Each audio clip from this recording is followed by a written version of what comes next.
రక్షకుడైన యేసుక్రీస్తు వారి యొక్క శక్తిగల నామంలో ప్రతి ఒక్కరిని కూడా కృపాసింహాసనము దగ్గరికి ఆహ్వానిస్తూ ఉన్నాను. నేటి అంశము యెహోవా యందు భయభక్తులు. Today's topic from the throne of grace, fear of God. నేటి వాగ్దానము. Today's promise is found in the book of Proverbs chapter 14 verse 26. సామెతల గ్రంథము 14:26 వచనాన్ని వాగ్దానముగా పరిశుద్ధాత్ముడు మనకి అనుగ్రహిస్తూ ఉన్నాడు. కలిసి నాతో చెప్పండి. యెహోవా యందు భయభక్తులు కలిగి ఉండుట బహుధైర్యము పుట్టించును.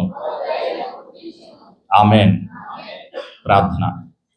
యేసు రక్తము ద్వారా తండ్రి నీ సన్నిధికి వస్తున్నాము. తండ్రి, ఇంతవరకు నీ ప్రేమను జ్ఞాపకం చేసుకోవటానికి, పరిశుద్ధాత్మతో కలిసి ఆరాధన చేయటానికి, ప్రార్థనలు చేయటానికి, ప్రభువైన యేసు పరిశుద్ధ రక్తానికి గుర్తుగా ఉన్నటువంటి ద్రాక్షరసములను, యేసయ్య పరిశుద్ధమైన శరీరానికి గుర్తుగా ఉన్నటువంటి రొట్టెలను పాలు పొందడానికి మాకు సహాయము దయచేసావు. నీకు వందనాలు. నీ కృపకై వందనాలు. నీవు ఇచ్చిన రక్షణకై వందనాలు. జీవమునకై నీకు వందనాలు. ఈరోజు ఈ సమయంలో ప్రత్యేకంగా నీవు సిద్ధపరిచిన, అభిషేకించిన పరిశుద్ధమైన వాక్యాన్ని వినటానికి వినగలిగేటువంటి చెవులను, గ్రహించేటువంటి మనస్సును, హృదయాన్ని, వాక్యానుసారంగా జీవించేటువంటి జీవితాన్ని పరిశుద్ధాత్ముడా నీవు మాకు అనుగ్రహిస్తున్నందుకు నీకు వందనాలు.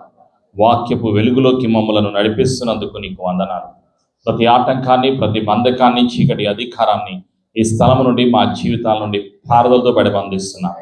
మా ఆత్మీయ నేత్రాలు తెరిచి సర్వసత్యములోకి, జీవములోకి పరిశుద్ధాత్ముడా నడిపిస్తున్నందుకు కృతజ్ఞతలు తెలియచేస్తూ వాక్యపు ఆశీర్వాదము కొరకు, అభిషేకము కొరకు యేసు ప్రభు నామములో సిద్ధపడుచున్నాము తండ్రి.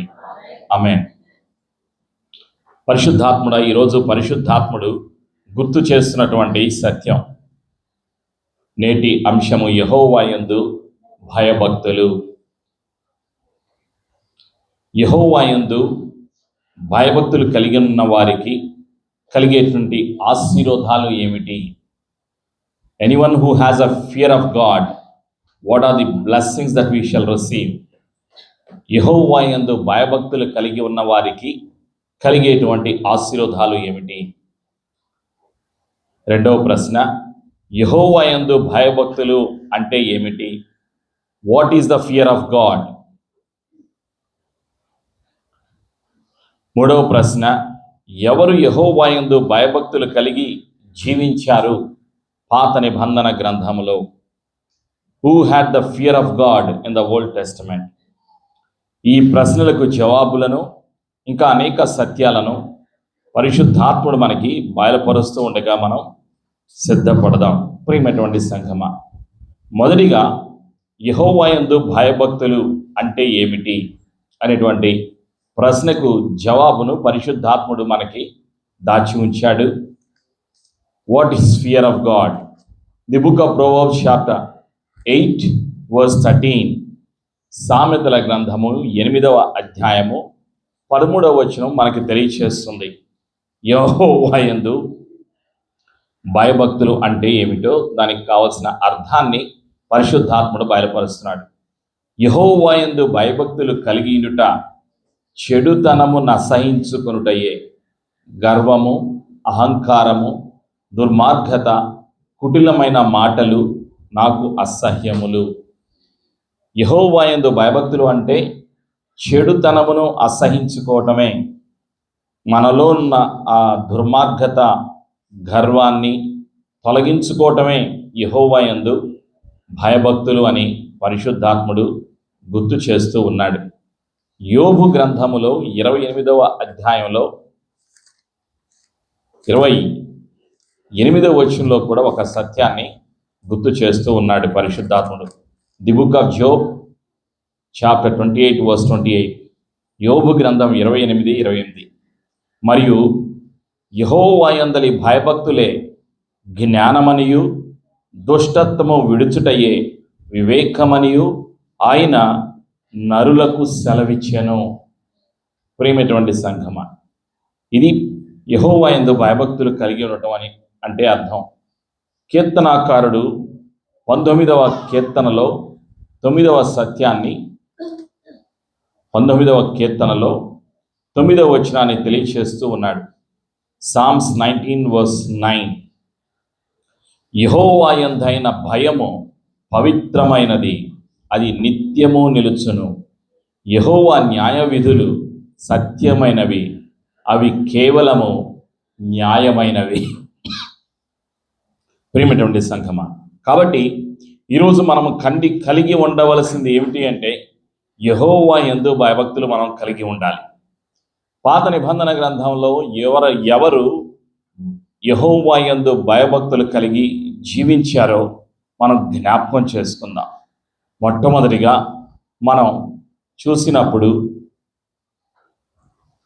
ఆది కాండములో చూస్తాం. ఎవరిని చూస్తామంటే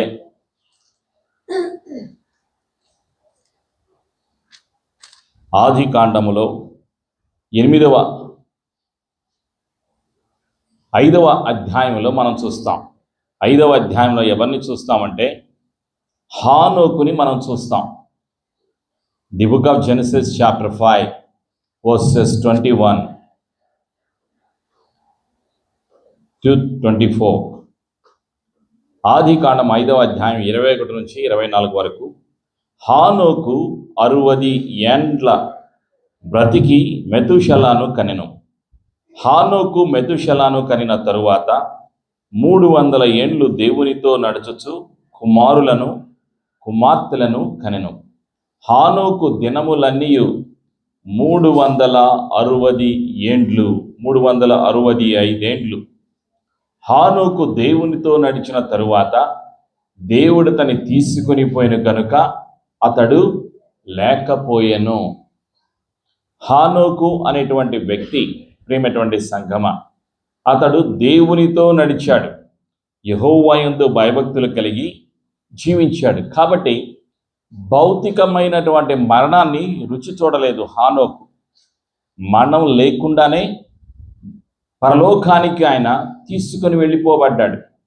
24వ వచనంలో హానోకు దేవునితో నడిచిన తరువాత దేవుడు అతని తీసుకొని పోయిన గనుక అతడు లేకపోయెను. ప్రియమైనటువంటి సంఘమ, ఇది జరిగింది.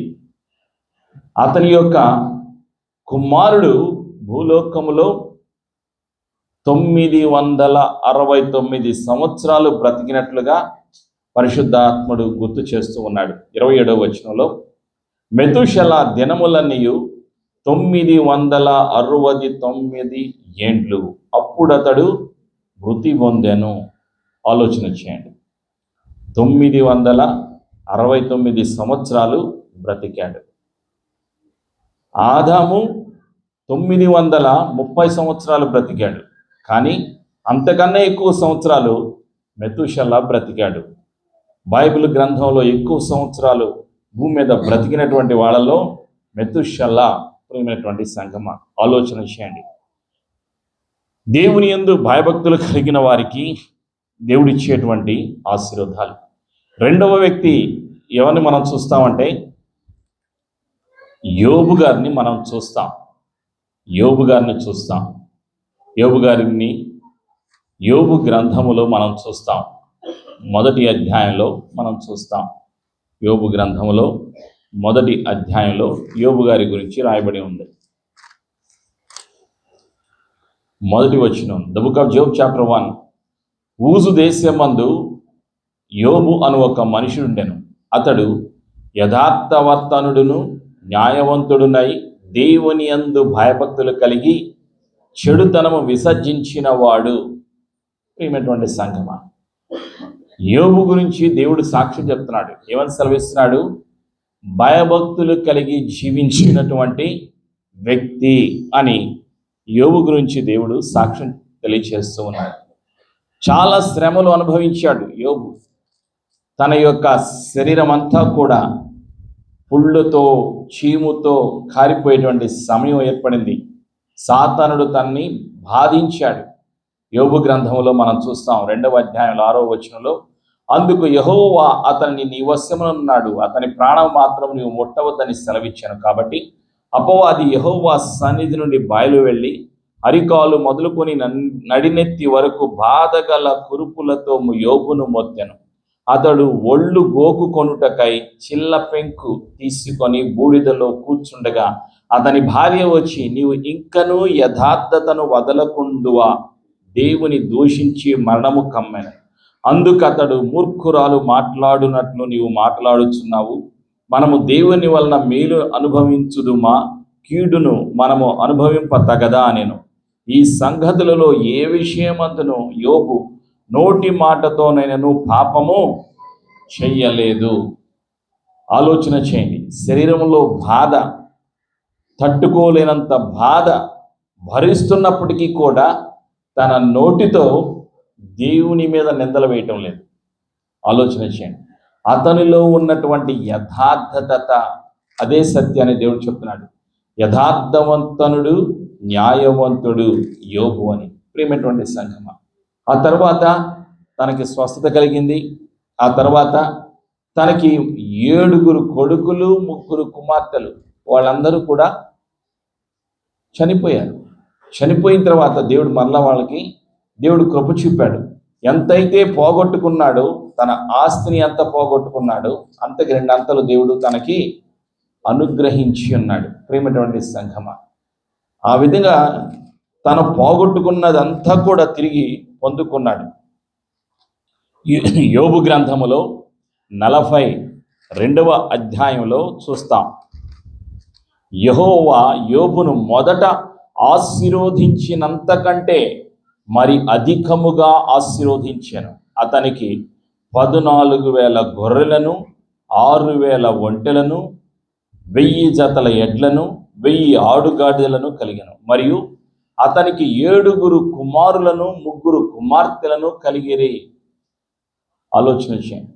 దేవుడు తనకి సంతానాన్ని ఇచ్చాడు, ఐశ్వర్యాన్ని ఇచ్చాడు, సమృద్ధిని దేవుడు యోబుకి అనుగ్రహించాడు. ప్రియమైనటువంటి సంఘమా, పాత నిబంధన గ్రంథంలోని సత్యాలు. ఇంకా మనం ఎవరిని చూస్తామంటే, ఆది కాండములో మరొక వ్యక్తిని మనం జ్ఞాపకం చేసుకుందాం. ఆయన ఎవరు అంటే నోవహు.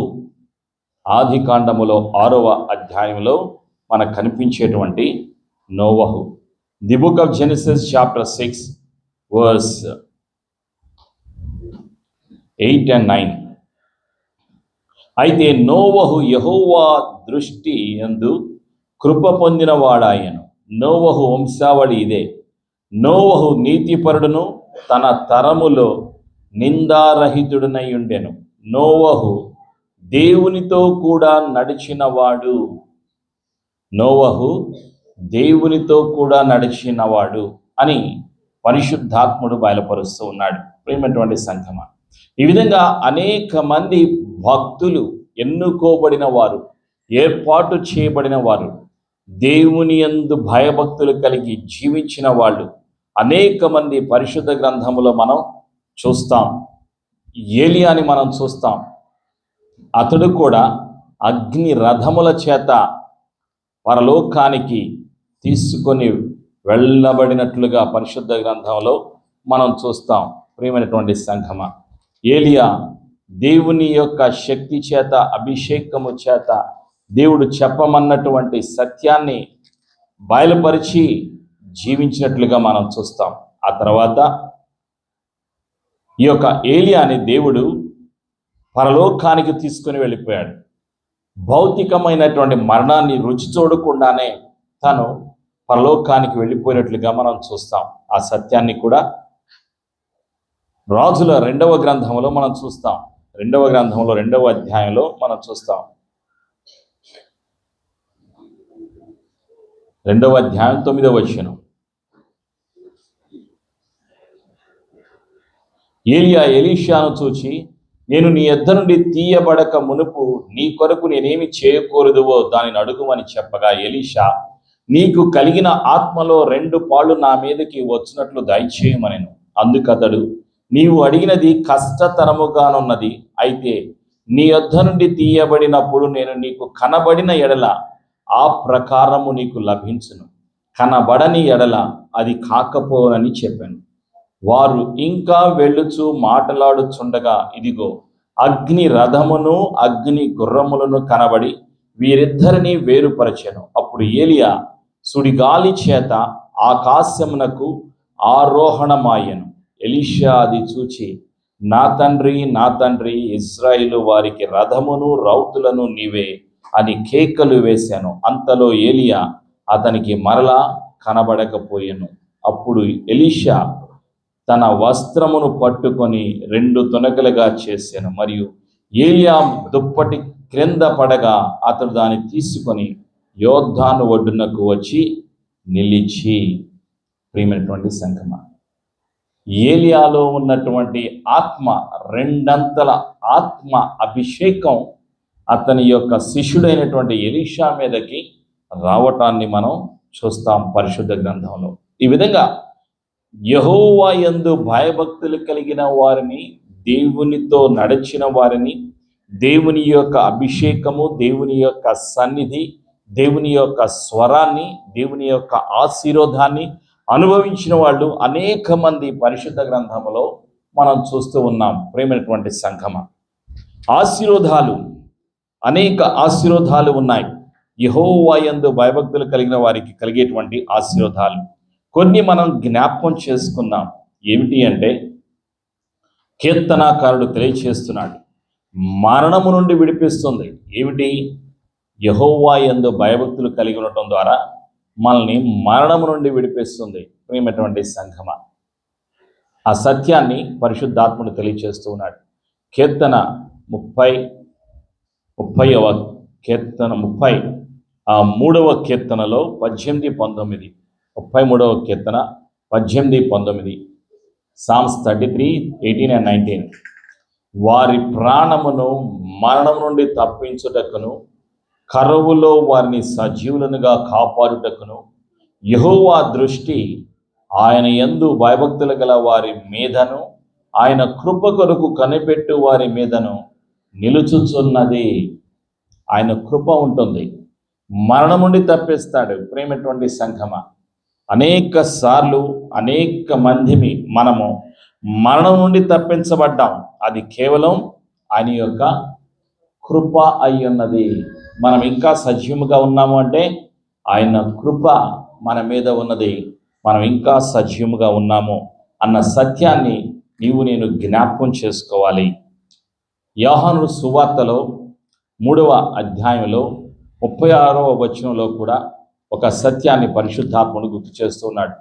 John the gospel chapter 3 verse 36. యోహాను 3:36, కుమారుని యందు విశ్వాసముంచువాడే నిత్య జీవం గలవాడు, కుమారునికి విధేయుడు కానివాడు జీవము చూడడు గాని దేవుని ఉగ్రత వాని మీద నిలిచి ఉండును. ఎవరైతే విశ్వాసము కలిగి ఉంటారో వాళ్ళు పొందుకునేటువంటి ఆశీర్వాదం ఏమిటి? మరణం నుండి తప్పించబడతారు, ఆత్మీయ మరణం నుండి తప్పించబడతారు. ప్రియమైనటువంటి సంఘమ, నిత్య జీవము కలిగి ఉంటారు. ప్రభువైన యేసు క్రీస్తు నందు విశ్వాసం ఉంచడం ద్వారా నిత్య జీవము కలిగి నిత్యము జీవిస్తాము అని పరిశుద్ధాత్ముడు గుర్తు చేస్తూ ఉన్నాడు. ఇంకా మనం పొందుకునేటువంటి ఆశీర్వాదాలు ఏమిటి అంటే, భూలోకములో మనము పొందుకునేటువంటి ఆశీర్వాదాలు, దీర్ఘాయు మనం పొందుకుంటాం. సామెతలు 10:27, the book of Proverbs chapter 10 verse 27. సామెతల గ్రంథము 10:27, the book of Proverbs chapter 10 verse 27. దీర్ఘాయుష్ దేవుని సన్నిధిలో ఉన్నది. Proverbs chapter 10 verse 27, 10:27. యెహోవా యందు భయభక్తులు కలిగి ఉండుట దీర్ఘాయువునకు కారణము, బలహీనుల ఆయుష్ తక్కువైపోవును.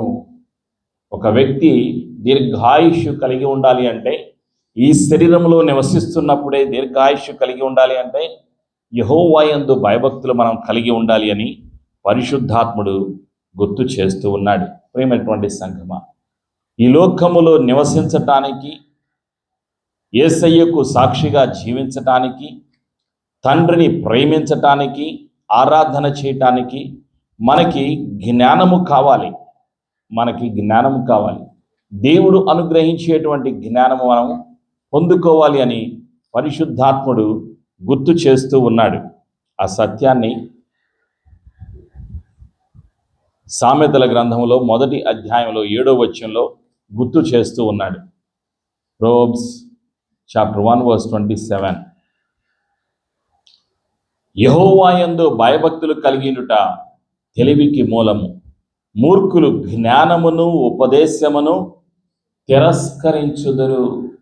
ఎవరైతే యెహోవా యందు భయభక్తులు కలిగి ఉంటారో వాళ్ళు జ్ఞానాన్ని పొందుకుంటారు అని పరిశుద్ధాత్ముడు గుర్తు చేస్తున్నాడు.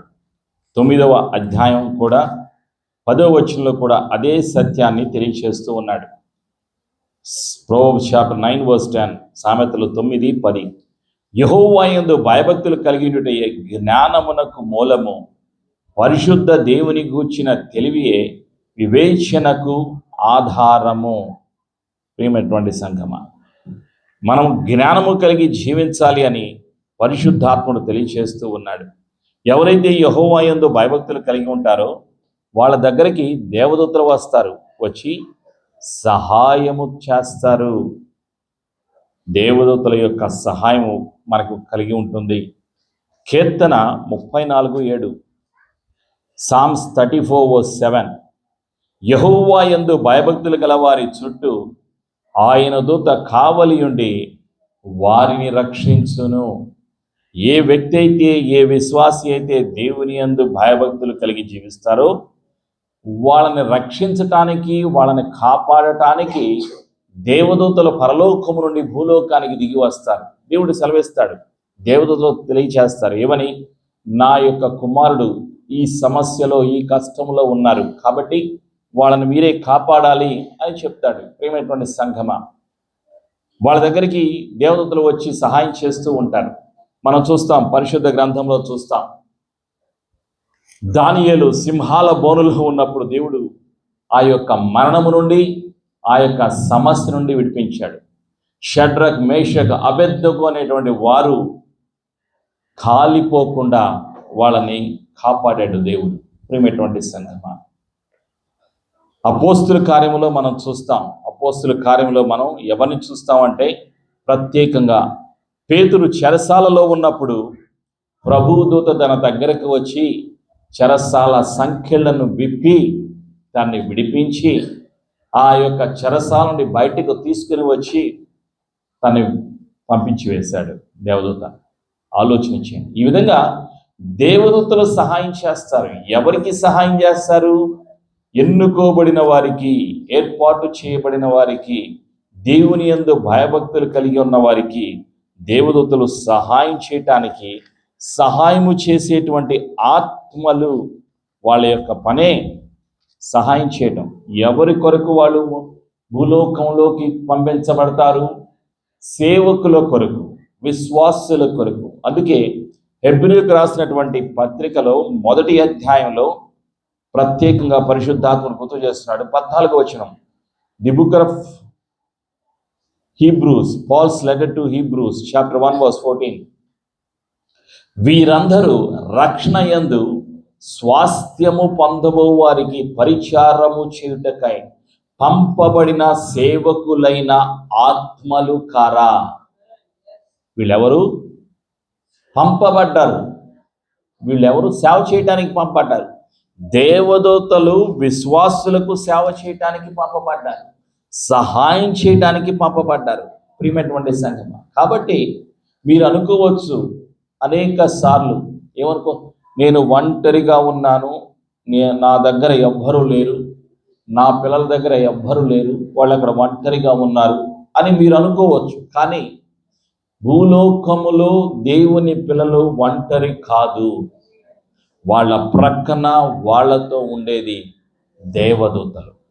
నీకు ముందుగా వెళ్ళేది దేవదూతలు, నీ ప్రక్కన ఉండేది దేవదూతలు, నీలో విశ్వాసిలో ఉండేది యేసయ్య, విశ్వాసిలో ఉండేది పరిశుద్ధాత్ముడు. కాబట్టి నీవు ఎప్పుడు జ్ఞాపకం చేసుకోవాలి, నా ప్రక్కన నీ దేవదూతల్ని పంపించినందుకు నీకు వందనాలయ్యా, నీ దేవదూతల సహాయము నిత్యము నాకు అనుగ్రహిస్తున్నందుకు నీకు వందనాలు అని కృతజ్ఞతలు తెలియచేయాలి. దేవదూతలకు ఆజ్ఞాపించాలి, దేవదూతలారా ఈరోజు నాకు ఈ సహాయం కావాలి, మీరు వెళ్ళి చేయండి అని చెప్పాలి. కారణం ఏమిటి? వాళ్ళు సహాయము చేసేటువంటి ఆత్మలు, పంపబడినటువంటి పరలోకం నుండి భూలోకానికి పంపబడినటువంటి పరిశుద్ధమైనటువంటి దేవదూతలు కాబట్టి వాళ్ళకి ఆజ్ఞాపించేటువంటి స్థితిలో నేను ఉండాలి. అధికారము కలిగినటువంటి సంఘము, దేవదూతలు ఎవరు సహాయం చేస్తారు? సంఘానికి సహాయం చేస్తారు, విశ్వాసులకు సహాయం చేస్తారు, ఎన్నుకోబడిన వారికి, ఏర్పాటు చేయబడిన వారికి సహాయం చేస్తారు. మన కళ్ళకు వాళ్ళు కనిపించరు, కానీ వాళ్ళ సహాయాన్ని మనం పొందుకుంటాం.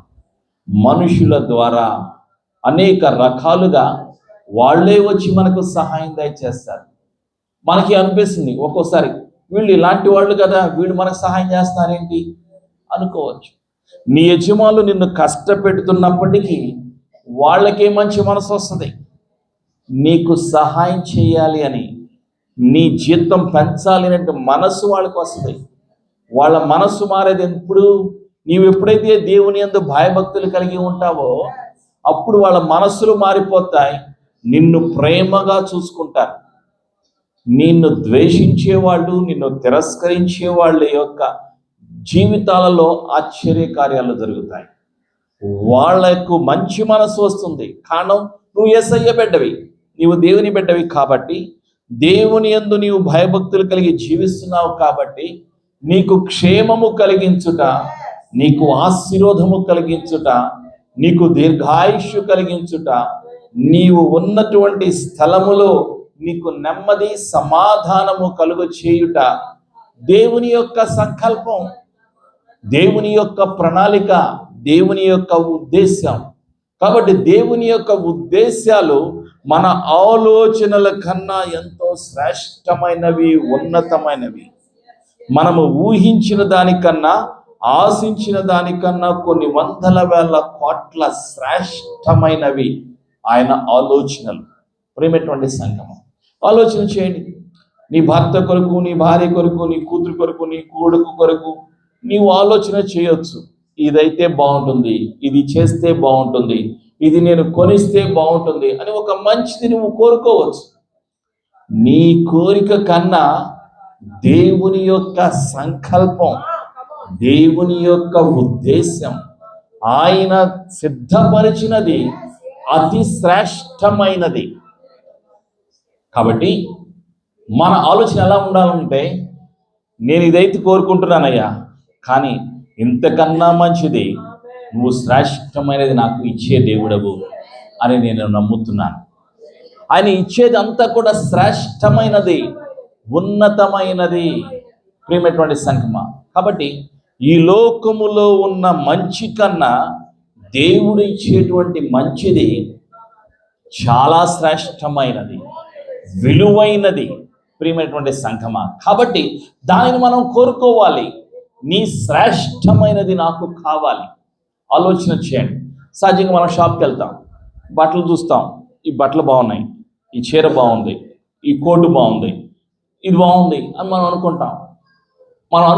మన మనసులో అనుకుంటాం, మనలో ఒక కోరిక కలిగింది, ఇదే కొనుక్కుంటారని. ఇప్పుడు జీతం అయిపోయింది, డిసెంబర్లో జీతం అంతా అయిపోయింది, ఇప్పుడు మళ్ళీ ప్లాన్ చేస్తాం. ఆలోచన చేయండి.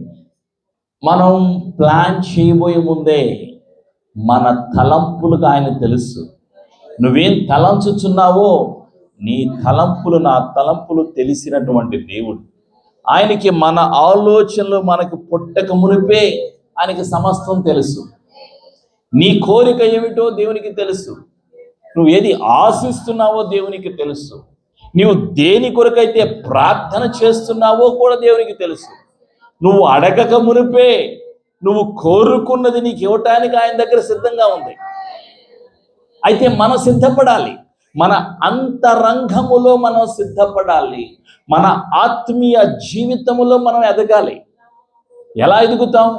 వాక్యము ద్వారా ఎదుగుతాము, పరిశుద్ధాత్మ ద్వారా ఎదుగుతాము. పరిశుద్ధాత్మ యొక్క సహాయము ద్వారా మనము దినదినము కృప నుండి కృపలోకి, జ్ఞానము నుండి జ్ఞానములోకి, మహిమ నుండి మహిమలోకి మనం ఎదుగుతాము.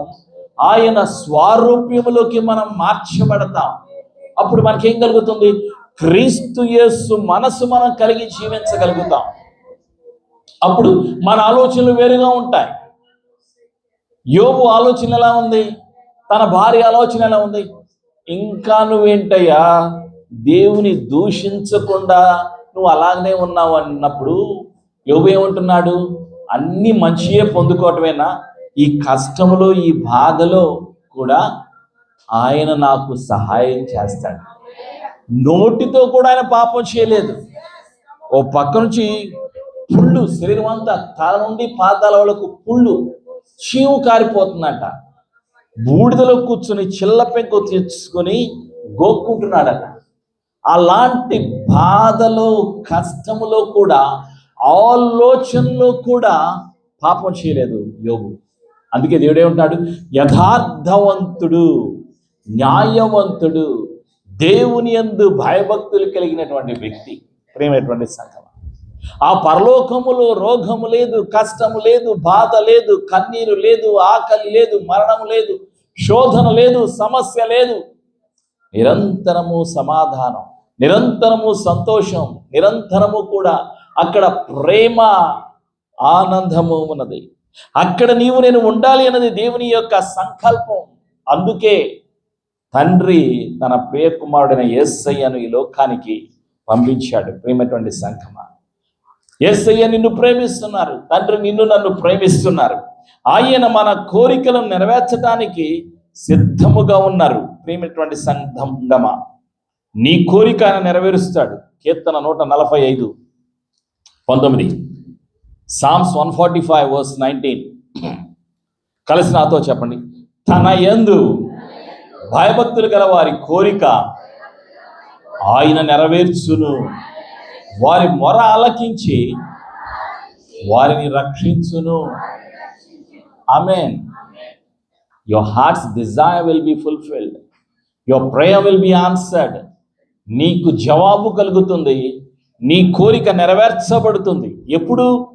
యెహోవా యందు భయభక్తులు కలిగిన వారి యొక్క కోరిక నెరవేర్చబడుతుంది. కాబట్టి నీవు ఎలా ఉండాలి? సంతోషముతో జీవించాలి. కష్టములో, దుఃఖములో ఆనందము కలిగి నీవు జీవించాలి. ప్రేమటువంటి సంఘమా, దేవుని దగ్గర లేనిది ఏమీ లేదు. ఆయన దగ్గర సమస్తము ఉన్నది. ఆకాశము ఆయన సింహాసనము, భూమి ఆయన పాదపీఠము. ఈ లోకములో ఉన్నదంతా కూడా ఆయనది. ఆయన లేకుండా ఈ లోకములో ఏదీ కూడా లేదు. సమస్తమునకు ఆయన ఆది సంభూతుడు, ఆది అంతమునై ఉన్నటువంటి దేవుడు. ప్రేమైనటువంటి సంఘమా, మన అవసరతల ఏమిటో ఆయనకి తెలుసు. ప్రేమైనటువంటి సంఘమా, ఘనత ఆయన దగ్గర ఉన్నది, జీవము ఆయన దగ్గర ఉన్నది, ఐశ్వర్యము ఆయన దగ్గర ఉన్నది. సామెతల గ్రంథంలో 22వ అధ్యాయంలో, ప్రోవర్బ్స్ చాప్టర్ 22:4, సామెతలు 22:4లో ఉన్నటువంటి సత్యాన్ని జ్ఞాపకం చేసుకుందాం. పరిశుద్ధాత్ముడు గుర్తు చేస్తున్నాడు. ప్రోవర్బ్స్ చాప్టర్ 22:4, కలిసి నాతో చెప్పండి. యెహోవా యందు భయభక్తులు కలిగియుండుట వినయమునకు ప్రతిఫలము, ఐశ్వర్యమును, ఘనతయు, జీవమును దాని వలన కలుగును. ఆమేన్. ఈ భూలోకములో నివసించటానికి కావలసింది కూడా ఆయన మన కొరకు సిద్ధపరిచి ఉంచాడు. ప్రేమటువంటి సంగమ, ఐశ్వర్యం ఆయన దగ్గర ఉంది. బంగారము నాది, వెండి నాది, మొత్తం నాది అంటున్నాడు ఆయన. ఆయన దగ్గర లేనిది ఏది కూడా లేదు. ప్రేమటువంటి సంగమ, కాబట్టి ఈరోజు మనం జ్ఞాపకం చేసుకోవలసింది ఏమిటి అంటే, తండ్రి ప్రేమను జ్ఞాపకం చేసుకోవాలి. యోహాను 3:16లో దేవుడు ఏమని సెలవిస్తాడంటే, John 3:16, For God so loved the world, so he gave his only begotten son, whosoever believes in him shall not perish but have everlasting life. దేవుడు లోకమును ఎంతో ప్రేమించాను, కాగా తన అద్వితీయ కుమారుడిగా పుట్టిన వాని యందు విశ్వాసం ఉంచు ప్రతి ఒక్కరు నశింపక నిత్య జీవం పొందినట్లు ఆయనను మనకు అనుగ్రహించాను. అందరికన్నా ఎక్కువగా ఎవరిని ప్రేమిస్తున్నారు? భర్త కన్నా, భార్య కన్నా, తల్లి కన్నా, తండ్రి కన్నా, కొడుకు కన్నా, కూతురు కన్నా, అత్తమామల కన్నా, లోకములో ఉన్న వారందరికన్నా తండ్రి ఎక్కువగా నిన్ను నన్ను ప్రేమిస్తున్నారు. యేసయ్య నిన్ను నన్ను ప్రేమిస్తున్నారు. కాబట్టి తన ప్రేమను బయలుపరిచారు యేసయ్య సిలువలో. నీవు నేను ఇంకా పాపులమై ఉండగానే నీవు నేను పొందవలసినటువంటి శిక్షను సిలువలో భరించారు యేసయ్య. నరకము నుండి తప్పించారు, ఉగ్రత నుండి తప్పించారు, నాశనం నుండి తప్పించారు, నిత్య జీవాన్ని అనుగ్రహించారు యేసయ్య. తన కృప ద్వారా రక్షించబడ్డాము. మన క్రియలు కాదు, ఆయన కృప మనం సజీవంగా ఉంచింది. ప్రియమైనటువంటి సంగమ, కాబట్టి నిరంతరం మనం జ్ఞాపకం చేసుకోవాల్సింది, ప్రతిరోజు కూడా నా జీవము నీది. నేను జీవిస్తున్నాను అంటే నీవు జీవిస్తున్నావు కాబట్టి నేను జీవిస్తున్నాను. కలిసి నాతో చెప్పండి, నా యేసయ్య సజీవుడు. యేసు ప్రభువు జీవిస్తున్నారు కాబట్టి నేను కూడా జీవిస్తాను. నిరంతరము తండ్రి ఇంటిలో, యేసయ్య సన్నిధిలో, పరిశుద్ధాత్మ సన్నిధిలో నిత్యము నేను జీవిస్తాను. ఆమేన్. ఇదే మన ధైర్యం. యెషయా గ్రంథంలో 33వ అధ్యాయంలో 6వ వచనంలో ఒక సత్యాన్ని పరిశుద్ధాత్ముడు గుర్తు చేస్తూ ఉన్నాడు. The book of Isaiah chapter 33 verse 6. నీ కాలములో నియమింపబడినది స్థిరముగా నుండును, రక్షణ బాహుళ్యమును బుద్ధి జ్ఞానముల సమృద్ధియు కలుగును, యెహోవా భయము వారికి ఐశ్వర్యము. కలిసి నాతో చెప్పండి, యెహోవా భయము వారికి ఐశ్వర్యము. ఆమేన్. ఎప్పుడైతే ఒక విశ్వాసి దేవుని యందు భయభక్తులు కలిగి జీవిస్తారో, వాళ్ళు భూలోకములో నివసించినప్పుడు, ఈ శరీరంలో నివసించినప్పుడు ఐశ్వర్యాన్ని కూడా వాళ్ళు పొందుకుంటారు. ఐశ్వర్యము కలిగి ఉండటం పాపం కాదు, దేవుడే ఇస్తానంటున్నాడు. ప్రేమటువంటి సంఘమా, యెహోవా భయము ఐశ్వర్యమును ఇచ్చును. దేవుని యందు భయభక్తులు కలిగి ఉన్న వారికి కలిగేది ఏమిటి అంటే సమాధానము కలుగుతుంది. సమాధానము కలుగుతుంది. ఎలాంటి పరిస్థితుల్లో? కష్టములో, దుఃఖములో, బాధల్లో, శోధనల్లో, వేదనల్లో సమాధానము కలుగుతుంది అని పరిశుద్ధాత్ముడు గుర్తు చేస్తూ ఉన్నాడు. ప్రియమైనటువంటి సంఘమా, ఇదే దేవుని యొక్క సంకల్పం, దేవుని యొక్క ప్రణాళిక. యోహాను సువార్త 14లో 26వ వచనంలో ఆ సత్యాన్ని తెలియజేస్తూ ఉన్నాడు. యేసు ప్రభువు వారు సెలవిస్తూ ఉన్నారు. యోహాను సువార్త 14లో 26వ వచనంలో యేసయ్య సెలవిచ్చినటువంటి మాట,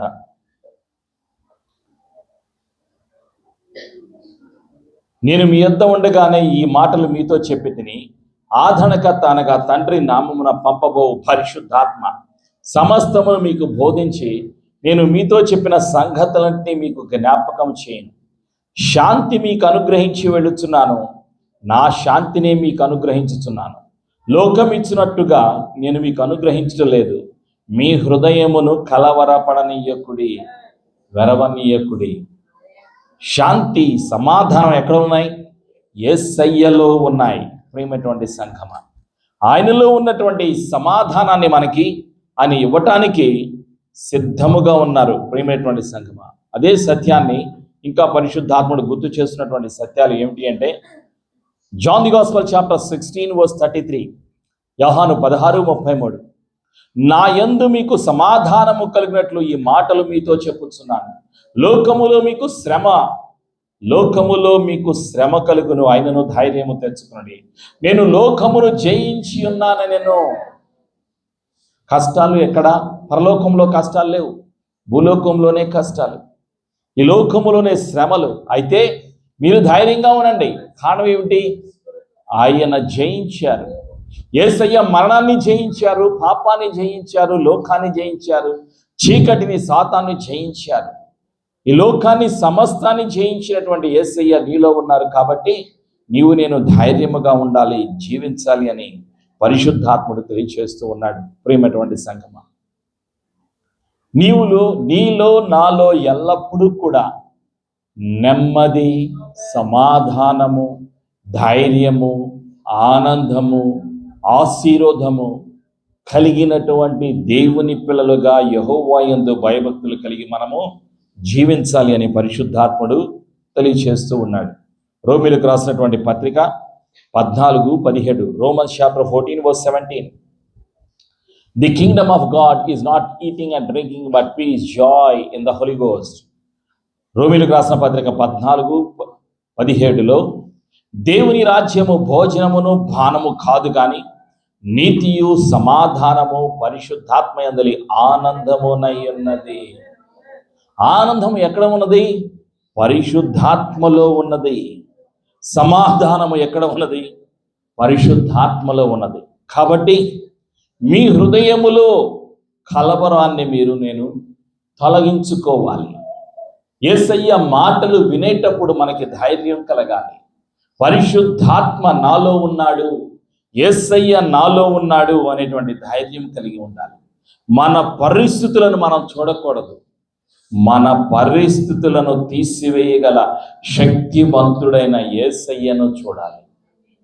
మనకు ప్రతికూల పరిస్థితులలో ఆయన కనికరము, ఆయన కృప, ఆయన సమాధానము, ఆయన ఆశీర్వాదాన్ని ఇవ్వటానికి ఆయన సిద్ధముగా ఉన్నాడు. కాబట్టి మనము కూడా సిద్ధపడాలి. ఆయన కృపను పొందటానికి, ఆశీర్వాదాలను పొందుకోవటానికి మనల్ని మనం అప్పగించుకున్నాం. యేసయ్య మనకి కృపా సమాధానములు దయచేయునుగాక. ఆమేన్. ప్రార్థన చేసుకుందాం. ప్రతి ఒక్కరూ లేచి నిలబడి మన జీవితాలను సమర్పించుకుందాం. పరిశుద్ధాత్ముడా, నీకు వందనాలయ్యా. నీ ఒక్కడివే సర్వశక్తిమంతుడవు, సర్వాధికారివి. సర్వమును నీ ఆధీనములో ఉన్నది అని నమ్ముచున్నాము యేసు ప్రభువా. జీవము నీ దగ్గర ఉన్నది, ఐశ్వర్యము నీ దగ్గర ఉన్నది, సమాధానము నీ దగ్గర ఉన్నది, సంతోషము నీ దగ్గర ఉన్నది, దీర్ఘాయుషు నీ దగ్గర ఉన్నది. సమస్తము కలిగి ఉన్నటువంటి దేవుడవు యేసయ్య. నీ ప్రేమ మా ఎడల చూపినందుకు నీకు వందనాలు. నీ ప్రేమ చేత మమ్మలను నింపుచున్నందుకు నీకు వందనాలు. నీ బిడలమైన మా జీవితాల్లో ఏదైతే కొదువుగా ఉన్నదో, సమస్యగా ఉన్నదో, కొరత ఉన్నదో, ఆ కొరతను, ఆ సమస్య యేసు ప్రభు శక్తిగల నామములో తొలగిపోవునుగాక. సమృద్ధి, జీవము, సమాధానము, సంతోషము, ఆనందము, జ్ఞానము యేసయ్య నామములో కలుగునుగాక. నీ బిడల నీ యందు విశ్వాసం వచ్చిన నీ బిడలందరి యొక్క కోరిక యేసయ్య నామములో తీర్చబడునుగాక. దేవదూతలు యేసయ్య నామములో వచ్చి సహాయము దయచేయుదురుగాక. ఏ వ్యక్తి జీవితంలో, కుటుంబంలో అయితే ఆర్థిక సమస్యలు ఉన్నాయో ఆ ఆర్థిక సమస్యలు, ఆ అప్పులు యేసయ్య నామములో తొలగిపోవునుగాక. సమృద్ధి కలుగునుగాక, ఐశ్వర్యము కలుగునుగాక. ఇంటిలో, హృదయములో, జీవితములో నీ యొక్క జ్ఞానముతో, నీ ప్రేమతో, పరలోకపు ఆశీర్వాదాలతో, భూలోకపు ఆశీర్వాదాలతో, ఐశ్వర్యముతో నీ బిడ్డలు జీవితాలు, కుటుంబాలు నింపబడునుగాక. పరిశుద్ధాత్ముడా, నీవే సహాయము దయచేస్తున్నందుకు వందనాలు. నీ దేవదూతల సహాయము నిత్యము అనుగ్రహిస్తున్నందుకు వందనాలు. బంధకాల నుండి విడిపిస్తున్నందుకు, సమస్యల నుండి విడిపిస్తున్నందుకు, ప్రభువైన యేసుకు సాక్షులుగా జీవించడానికి నీవే సహాయము దయచేస్తున్నందుకు, నీ అభిషేకముతో నింపి పాపపు లోకములో, చీకటి లోకములో వెలుగై ఉన్న యేసు సజీవుడు అని, యేసు పునరుత్థానుడు అని ప్రకటించటానికి, యేసు సజీవుడు అని ప్రకటించటానికి సహాయము దయచేస్తున్నందుకు వందనాలు. యేసు ప్రభుని ఒప్పుకొనొచ్చు. యేసు ప్రభు నామములో కలిసి ప్రార్థించి ఆశీర్వాదాన్ని యేసు ప్రభు నామములో పొందుకొనుచున్నాము తండ్రి. ఆమేన్.